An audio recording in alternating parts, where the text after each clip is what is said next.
What's going on, guys? This is John from Euro Driven. And I'm Ali. Today we're going to be doing a video of my brother's car on why the exhaust is a must on a 330.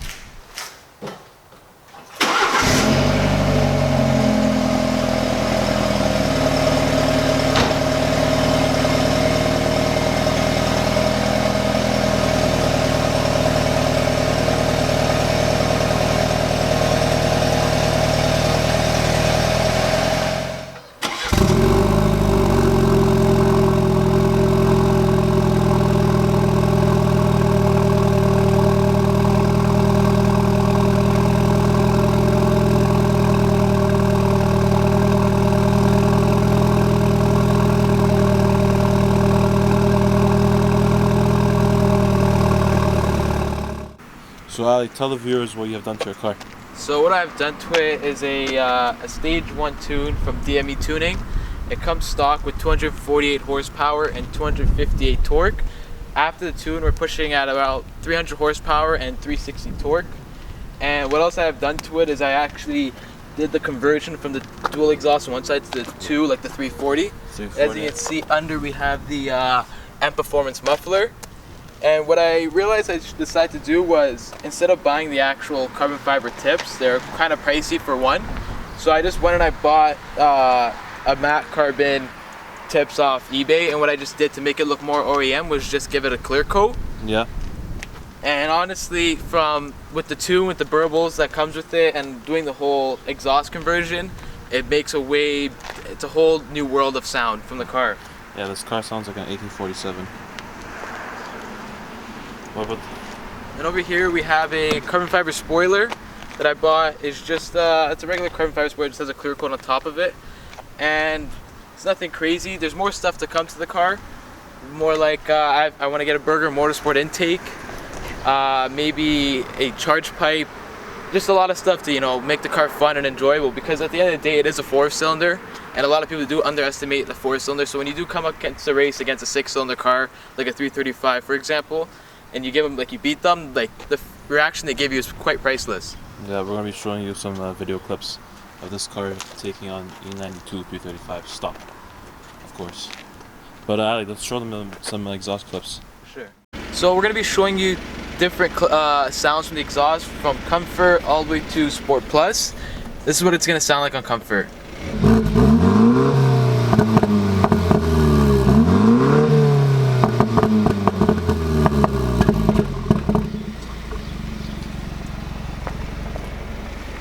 Now this is Sport Plus. This is Sport Plus. You can see it through the camera. Okay.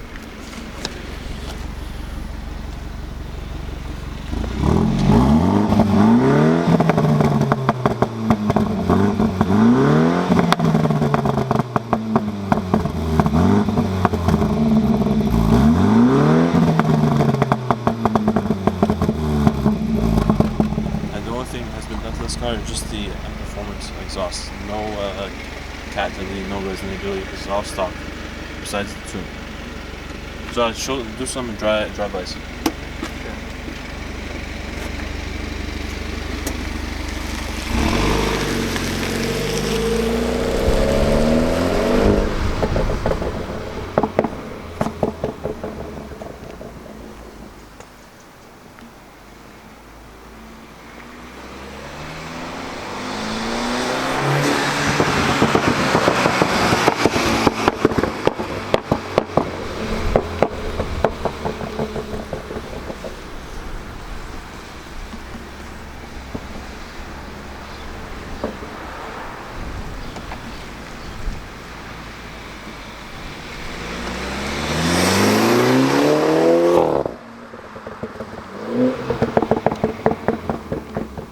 Sounds nice for a 4-banger.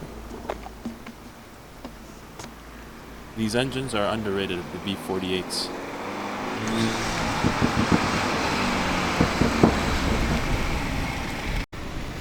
Alright guys, so now we're going to do an interior shot of the car. And so for some of you guys familiar with BMW, this car comes, on the sport display it shows 330, but with the tune it shows 400. And you will see how much power it produces. Let's go. They're still open. Yeah, I'll close it. Close the AC to get the maximum performance.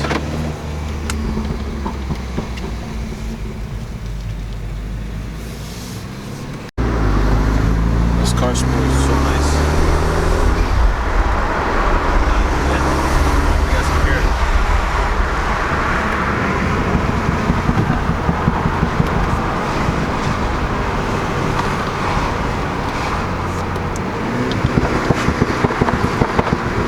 Roll up that glass.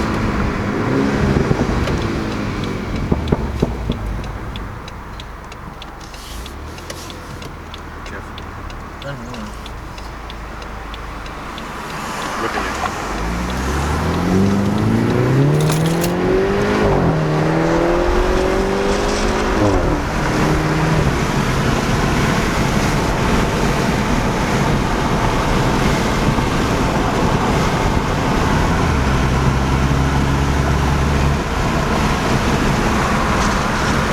Do that 50-year spool. You won't do it, John.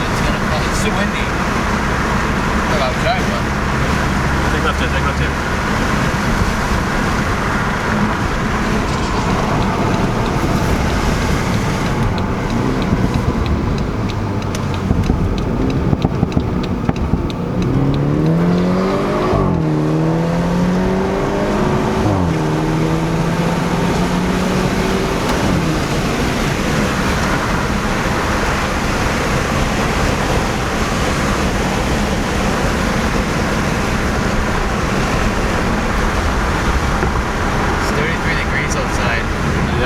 it's too hard for the car to get boost. It's not cold enough. Today it's a lot of humidity out.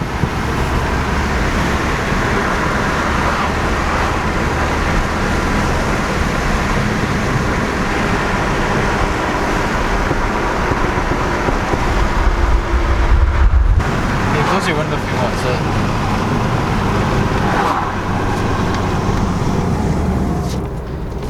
So as you guys could see on the sports display, since the weather is so hot outside, the car was barely getting to the 360 torque mark, which is quite unusual for a car where when you just rip it, the torque should just get maxed out right off the bat. Even on the horsepower, you can see it went to got to the 250, 270 area. I've driven this car where it's gotten to when it's around 16 to 17 degrees outside, where it's got actually past the 300 mark of power and actually hit around 305 to 310 area. It also depends on the fuel you're running. I run a 91 octane fuel, obviously, because that's what the tune's based around, but I actually have to test it if I put a 94 in it. It'll be a little bit of power change, not a big difference in feel, but you can definitely see it off the sports display that when you're looking at it. One thing about the car that it's actually cool about the exhaust is that a lot of people, when they get exhaust, for example, like a muffler lead or anything like that, you get a crazy drone with it. When you get an performance muffler with what I have, from the day I've got it till now, it's been about 3 months, 2.5 months around there. No drone whatsoever. Yeah, this is right now at cruising speeds, doing around 70 kilometers an hour. And we're in the 8th gear. Yeah. So it's kind of a pro for having an actual BMW M Performance muffler in your car rather than just getting a muffler delete, because the muffler still blocks that drone noise, and I know some people do like that, but it's all personal preference. It gets annoying after a long time of, let's say, driving on the highway or anything like that. Yeah, but this isn't 4-cylinder, so it is naturally a bit quieter than the 6, from what I assume. But it's a good exhaust. I think it's a must-have. Another cool thing about having a tune with an exhaust is that if you tell your tuner, you don't want it to be too annoying with the burbles and all that kind of stuff. For example, what DME did for me was they actually, in comfort mode with the motor in right now, it's like driving a regular car. You don't feel the power there. If you floor it, yeah, the power is going to be there, but the pops nowhere. If you downshift or the car automatically downshifts, you won't hear anything. But if you go into Sport Plus mode, then it's going to be a whole different story. You're going to hear more of the exhaust, you're going to hear more of the pops, when you're not even downshifting. Automatic downshift, it'll just keep popping and popping. Yeah, I think most cars, when you put in Sport Plus, the pops become more aggressive.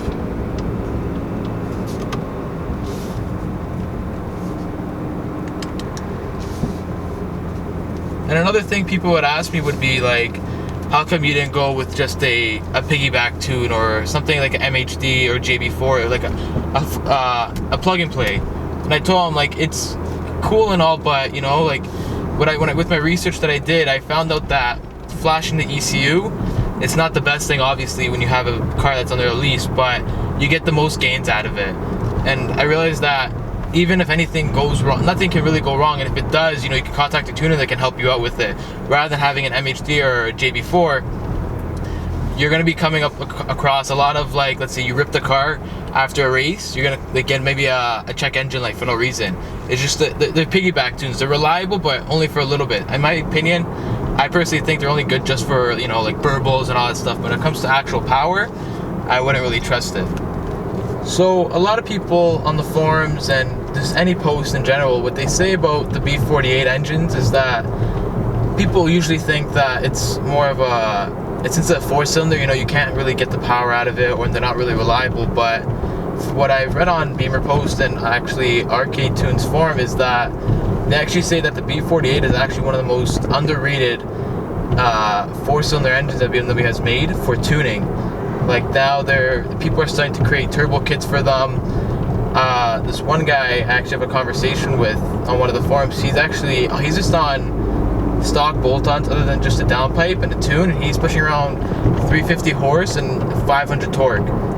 And it's quite surprising what those numbers you can get and being on stock downpipe, stock intercoolers and all that kind of stuff. And that's why my brother's telling me, you know, don't go too crazy with the car, you don't want to damage the engine. But I'm telling him that it's nothing, you know, it's not going to damage the engine. People have put these cars to the max, and I want to just, you know, try different tuning companies out. You know, a lot of people know that BootMod 3 is like the new thing, you know, it's like the new JB4 nowadays. JB4 tried actually, like, you know, making the numbers better with their performances, but it's just they can't compete with them. And what's cool about BootMod 3 is that it's just like a JB4, but it's like an ECU JB4 though. So you plug it in, it'll flash your ECU, and then you can control everything there yourself, rather than the JB4 is just a box that you buy and you connect your OBD and then your charge pipe and intake, and the power is there. With the BootMod 3, it's like you can control your burbles, you can control your throttle response and all that kind of stuff. So it's like an ECU tune on the go. And what's cool about it is, let's say, you know, you have an issue with your car and you want to take it back to the dealer. For me, what I'd have to do would be I have to contact DME Tuning, and I'd tell them what's going on, and then I'd have to, you know, plug in my computer and then do the team viewer thing, and it'll be a long process. Rather than BootMod 3 would just be I could plug it in, flash it back to stock, and I can just be on my way to the dealership.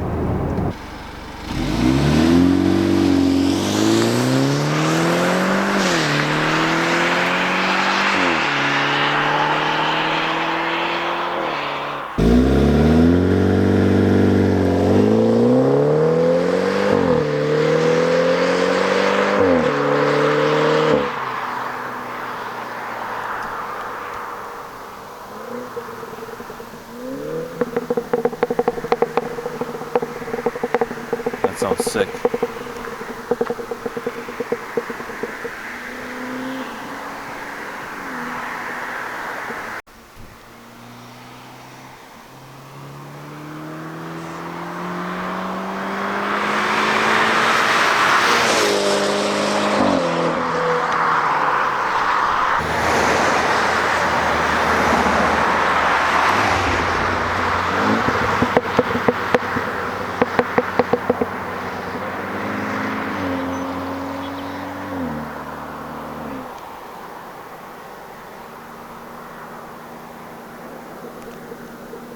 Anyways guys, that's going to be it for today's vlog. Hope you guys enjoyed it. Make sure to like and subscribe our channel. And we'll see you in the next one.